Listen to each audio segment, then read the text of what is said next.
Hey everybody, welcome back to the shop. I got a helper today. There's my buddy Gary right there. Hi everybody.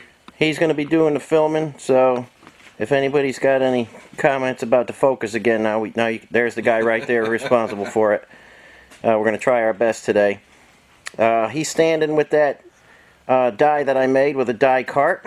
Got that from my buddy Chuck, and my other buddy Matt went and picked it up yesterday.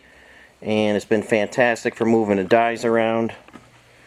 And just so you guys know, Matt is the proud owner of CJ2A number 8, and I'm going to hassle him all the time about getting that thing restored.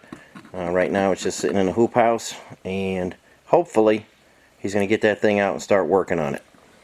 But for now, I'm going to get that die put out of the way and show you the finished product, and we're going to rivet it and solder it together. So hang in there, that's what's coming. Okay guys, here are the two pieces that came off the press, and I've got some holes drilled, and I had those clecoed together just with some clecos. I'm going to flux this particular edge right all around here, get everything cleaned up, and then I'm going to put it together. We'll put all the clecos in there, and then one at a time I will take the clecos out and we'll get this thing riveted together. So that's what the defroster duct is shaping up like, and I'm going to get everything fluxed and we'll put the clecos in next. Okay, you've seen me use this stuff before when I built that copper gas tank.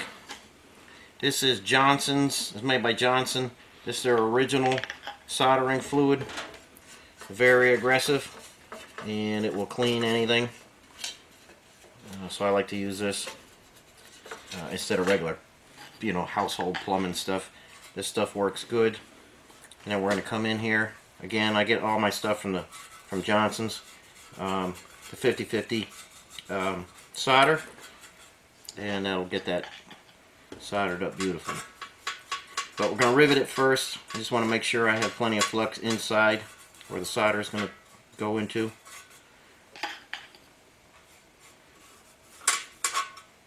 Alright, we're going to put that together and solder it next.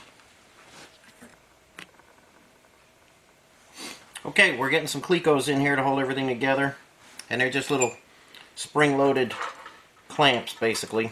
Used quite a bit in the aviation industry. But if you do any kind of sheet metal work, they're very handy for holding things together. They come in all different sizes and all different shapes. You could get little clamps. You could get big ones if you're doing heavy work. You get extremely long ones. But they just hold everything nice. And like I say, I'll take one out at a time and get things riveted.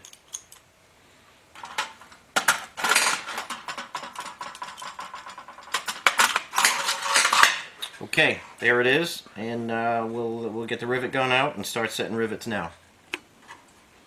Okay guys, we're putting round head copper rivets in here. These are 1/8 inch rivets, 1/4 inch long. Got my rivet gun here. This is a 4X gun.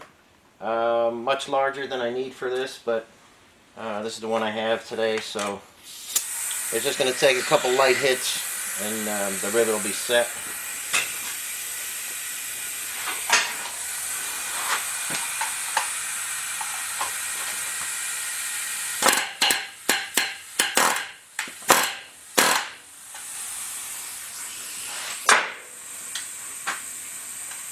Okay, so I'm just going to go around the whole thing and set the rivets. One by one, take a cleco out and set a rivet. Okay guys, the rivets are in. I've got my torch out, and we're going to start soldering up the joint.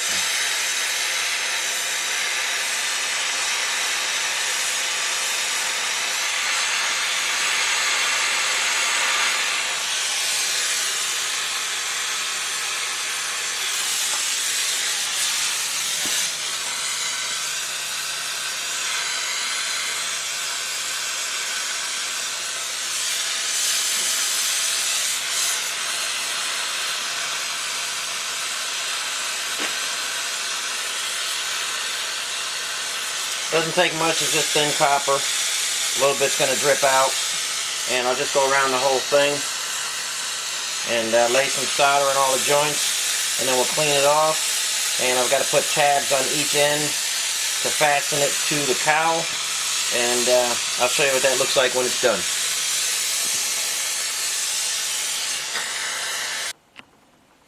Okay guys, here's the finished piece of ductwork. I think you can see we got solder all down in that joint. That's an airtight joint now. Got our tabs on here for fastening it to the cowl. It's riveted, soldered. Got our little scoop out here for the bolt that goes through the dash. And we've got our little spacer in here to make sure this doesn't collapse. They had that in the cardboard one. I don't think I need it on the copper one, but I put it in anyway. And that's what it looks like. We've got the correct size here for the hose to connect to. And I scuffed it up, and I'm going to shoot a little bit of black epoxy primer on there, and then finish this out in a black finish like I do the rest of the heater components. And that's what that looks like. And I'm going to show you what that plastic one looks like that they sell out there, and we'll make a comparison of the two. And hang on, I'll be right back with you. Okay guys, here's our completed piece again. You can see, I hope you can see how nice the hose connection is there. So this is what I've done for my project. This is what the factory did. This is what I pulled my molds off of. Out of, you know, all the Jeeps I've had over the years, this is the best one I had. This was in that snowblower Jeep, and that Jeep only had 108 miles on it, and it had a hardtop on it, so I was able to get this out and carefully make my molds off of this one. But you can see it's kind of beat up now. And this really wasn't a great idea, and the cardboard didn't hold up as good as it should have. And here we are with the modern plastic junky piece. You can see this one's already coming apart at the joint. It doesn't look anything like the original. They give you a little scoop out here for where that bolt goes, but it's not deep enough, and you've got to cut this part out. And look at the size of the bottom hole there.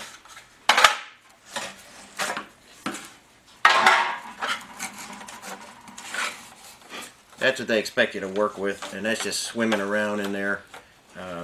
You'd have to take a big roll of tape or something and make a joint there. The air is just going to blow out of there. I don't know how it ever got to be that way, but again, this is made by the Onyx company, and you know, I think these are about $30 or so, something like that. It's not money well spent.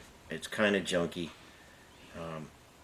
And they do come apart, and like I say, everything isn't right on here, and that's what you're going to wind up with for your hose connection.